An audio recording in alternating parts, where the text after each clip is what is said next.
दिल की धड़कनों के बढ़ने के कई कारण होते हैं, जिनमें से एक कारण एसवीडी यानी कि सुप्रावेंट्रिकुलर टैकीकार्डिया भी होता है, जिसमें आम धड़कनों के मुकाबले दिल की धड़कनें तेज हो जाती है। ऐसा दिल के ऊपर के चैम्बर के अनियमित धड़कने से होता है। युवाओं में ये बहुत ही आम हो चुका है।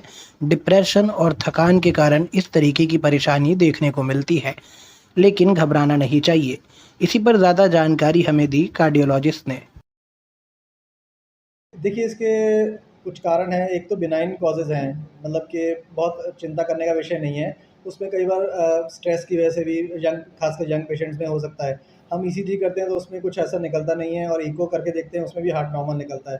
बट कुछ केसेज़ में कुछ लोगों के ना हार्ट के अंदर इलेक्ट्रिकल सप्लाई जैसे बोलेंगे अगर सिंपल भाषा में, तो उसमें कुछ प्रॉब्लम होती है। उनके हार्ट रेट बहुत फ़ास्ट बीट करते हैं, जैसे कि 200 तक जाते हैं। उसमें हमारे को ईसीजी देख के आगे फिर मतलब करना पड़ता है कि उसमें क्या इलाज करना है, या तो मेडिसिन से या फिर रेडियो फ्रीक्वेंसी एब्लेशन एक प्रोसीजर है, जिससे उस जो फोकस है उसको हम अबलेट करते हैं। ये सर किसी सदमे या फिर घबराहट की वजह से इलेक्ट्रिकल इम्पल्स जो है बढ़ जाता है? सदमे या घबराहट से बिल्कुल बढ़ सकता है, किसी भी स्ट्रेस से। कोई आदमी को मेंटल स्ट्रेस है या फिजिकल स्ट्रेस है, उसमें इवन फीवर है, जैसे किसी को डिहाइड्रेशन है, उसमें भी हार्ट रेट बढ़ सकता है। तो क्या ये ये हार्ट अटैक का संकेत भी हो सकता है? फास्ट हार्ट रेट, हाँ, हो सकता है बिल्कुल। कुछ लोगों को उस टाइम पे ऐसा भी लग सकता है कि उस टाइम पे हार्ट रेट बढ़ रहा है, हार्ट अटैक के टाइम। जी। जिस तरह से आर्टरीज में रुकावट होती है, कि ये भी एक कारण है इसके पीछे? हार्ट रेट फास्ट होने के बीच में, हम्म। जी हाँ, उसमें हार्ट अटैक में दोनों चीज़ें हो सकती हैं। हार्ट बीट स्लो भी हो सकती है, फास्ट भी हो सकती है, मतलब वो कोई रिलायबल क्राइटेरिया नहीं है इसका। उसमें ईसीजी करके ही पता चलेगा कि वो हार्ट अटैक का मतलब उसमें शुरू हो रहा है या कुछ और कॉज है। और क्या-क्या कॉजेज़ है हार्ट बीट तेज़ होने की बॉडी में? जी, थायराइड डिसऑर्डर है, जिनका थायराइड ज़्यादा की तरफ होता है, हाइपरथायराइड जो होते हैं उनमें हार्ट बीट फास्ट होती है।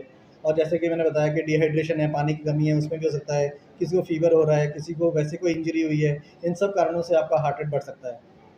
और एक हार्ट के ही कॉजेज़ हैं, जैसे मैंने बताया एसवीटी बोलते हैं, सुप्रावेंट्रिकुलर टैकीकार्डियाज़ हैं, एट्रियल फिब्रिलेशन है, जिसमें हार्ट का जो ऊपर का चैम्बर है वो अनियमित तरह से धड़कता है, उसमें भी ऐसे हार्ट रेट मतलब बढ़ सकता है। तो ये सब चीज़ें ईसीजी करके ही डिफ़ाइन होती हैं। आगे इनके लिए स्पेशल स्टडी एक ईपीएस बोलते हैं, इलेक्ट्रोफिजियोलॉजी स्टडी, उसमें हम डिफ़ाइन कर सकते हैं उन केसेज़ में जो एसवीटी वगैरह है कि कहाँ से फ़ोकस आ रहा है और उसका क्या इलाज करना है।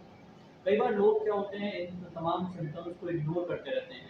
जी। तो किस तरह से इसको आप देखते हैं कि इसे इग्नोर करना गलत है, खतरनाक हो सकता है? जी, हमेशा सिम्पटम्स को इग्नोर करना तो हमेशा ही गलत होता है। हमेशा एक बार तो आपको डॉक्टरी सलाह लेनी चाहिए। आपकी सिंपल एक टेस्ट है ईसीजी, उसमें कई चीज़ें डिफ़ाइन हो जाती हैं। अगर उसमें कुछ नहीं आता तो फिर हम आगे के टेस्ट कर सकते हैं, लेकिन एक बेसिक ईसीजी तो रिक्वायर्ड है ऐसे केसेज़ में।